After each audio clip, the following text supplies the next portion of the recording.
Hello, my friends. Occupiers continue to strike Ukrainian cities, and yesterday, as a result of another rocket attack on Dnipro, 13 people were wounded, including 5 children. Also, late last night, there was an explosion in Sumy, and shelling from Russian territory on the border villages of Chernihiv, Sumy, and Kharkiv regions continues. But today there is some good news. So it's reported that due to the possibility of Trump coming to power and finally stopping support for Ukraine, the option of transferring arms control to NATO countries is being considered. The defense of the armed forces of Ukraine will not be able to withstand if the Russian army delivers a concentrated blow in one place. Ukrainian officers said there was a great risk of the front line collapsing where Russian generals decided to concentrate their offensive.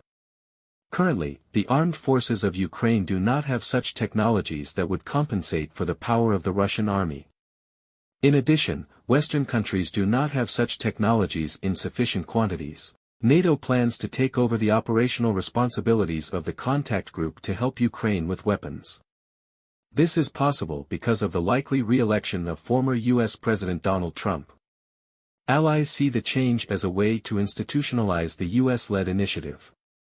This will allow other NATO countries to have more influence over the process if Trump is re-elected. We'll find out if this will be possible in the near future.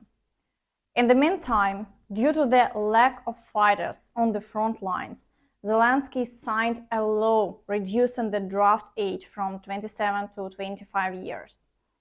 Additionally, it's reported that the status of limited fitness for military service will no longer be applied. There will be no more partially fit men. Men with limited fitness will have to undergo a second medical examination within 9 months, MP Zelenskyi. The president signed a draft law to ensure the rights of military personnel and police officers to social protection. It provides for the following changes.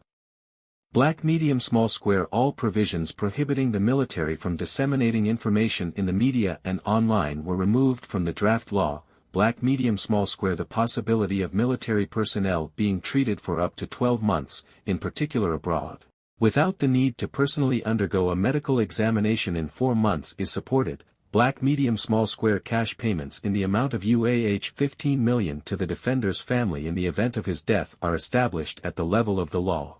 Now, let's move on to the situation along the front line, starting with the direction of Bakhmut.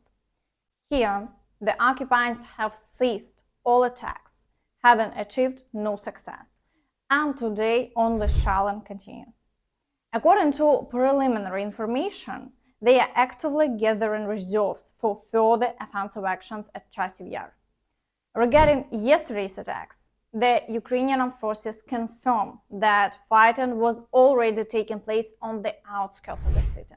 Do not listen to Russia, the fighting is taking place on the outskirts of Chasiv Yar, they did not take it. Half of Ivanivsk is under our control, there are many wounded guys, it is a little difficult with the evacuation, everything is working on the Russian side. In the Avdiivka direction, the occupiers are advancing quite actively. Battles are ongoing for Berdychi, and attacks on Umansk have resumed. Moreover, shelling along the entire front line continues in large volumes. Further south, there are assaults in the area of Pervomaisk, and they are once again attempting to break through to Nevelsk.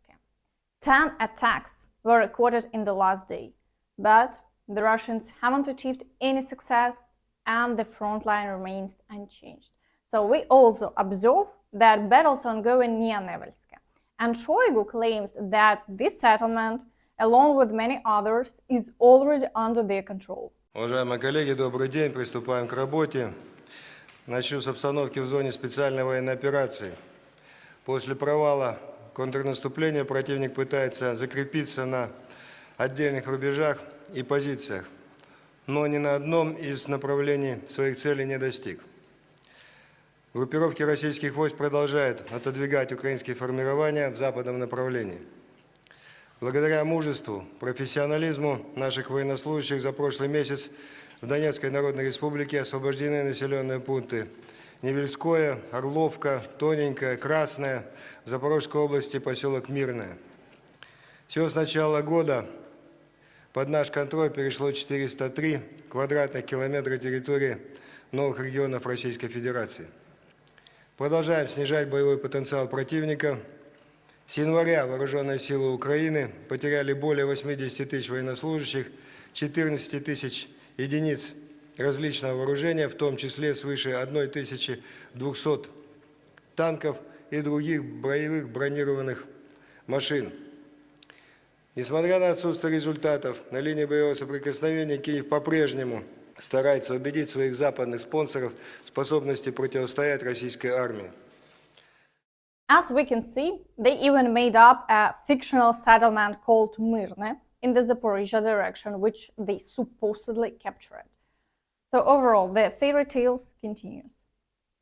In the direction of Mariinka, the occupiers are only engaging in battles for Novomykhailivka. In the rest of the settlements, only shelling is currently reported. However, in Novomykhailivka, the Russians have had no success and the front line remains unchanged over the past day. In the vicinity of Vuhledar, the occupiers shell Vadiane because they cannot break through closer to the city. Strikes are also made on Vuhledar, but no new attacks are reported here, while battles near Urozhaine continue. So the occupiers conduct several attacks per day, but they don't achieve any success and the front line remains unchanged. In the Zaporizhia direction, today the occupiers are advancing in two areas simultaneously. They are storming both Robotine and the positions of the Ukrainian Armed Forces in the fields near Verbove. Although storming might be too loud at home, as only 2 attacks were recorded over the day, so it seems they are attempting to advance, but their activity is not the highest, although shelling continues along the entire front line as before. In the Kherson direction, the occupiers continue their offensive actions in Krinky, but the Ukrainian Armed Forces repel all attacks and the foothold remains under the control of our units. Unfortunately, all reports of the Ukrainian Armed Forces expanding their controlled territory there are not confirmed. So the front line remains unchanged and shelling on the right bank continues almost without interruption.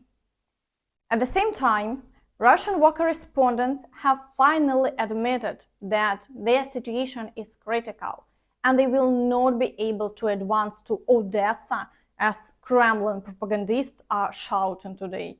In general, everything is very sad in the Kherson direction.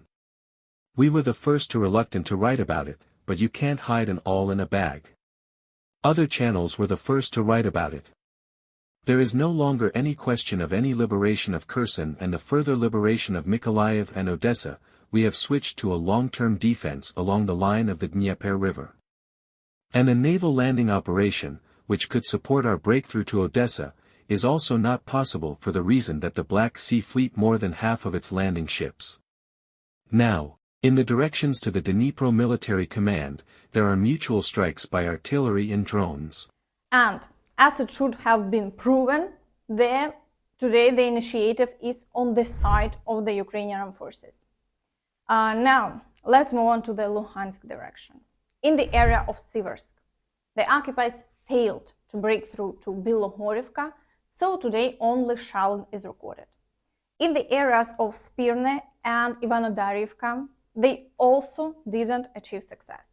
And there, all attacks have ceased and the front line remains unchanged for the day. In the Crimea direction, the occupiers continue to storm the positions of the Ukrainian Armed Forces near the village of Terne, but they are not achieving any success. Shelling also persists in all frontline villages, but it doesn't lead to any success for them and the front line remains unchanged. In the area of Svatove, the situation remains tense, and in the Kupyansk direction, the occupiers attempted to break through near Sinkivka once. The attack was supported by aviation, but the Ukrainian Armed Forces successfully repelled the advancing group and the front line remains unchanged.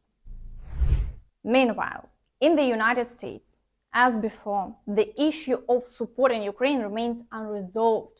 Therefore, the calls for support continue. It's important to move forward. And we've also talked about, Jake Sullivan has talked about, my National Security Council colleague has talked about this as well, is that Ukraine can't afford any more delays. We have seen what's been happening the past several weeks, the past several months in Ukraine. They are losing ground on the battlefield. So are you saying it's still on the table? Well, what I'm saying is that we have to pass the bipartisan national security supplemental. That's what we want to see. If we want to say if Biden is willing to make that exchange. This is where we are at this moment in time. We want to make sure that national security supplemental is moved forward. It could get bipartisan support. And that's all from me. Don't forget to like this video, subscribe to the channel, and hit the notification bell to stay updated on all the latest news. Thank you for watching and see you next time. Bye bye.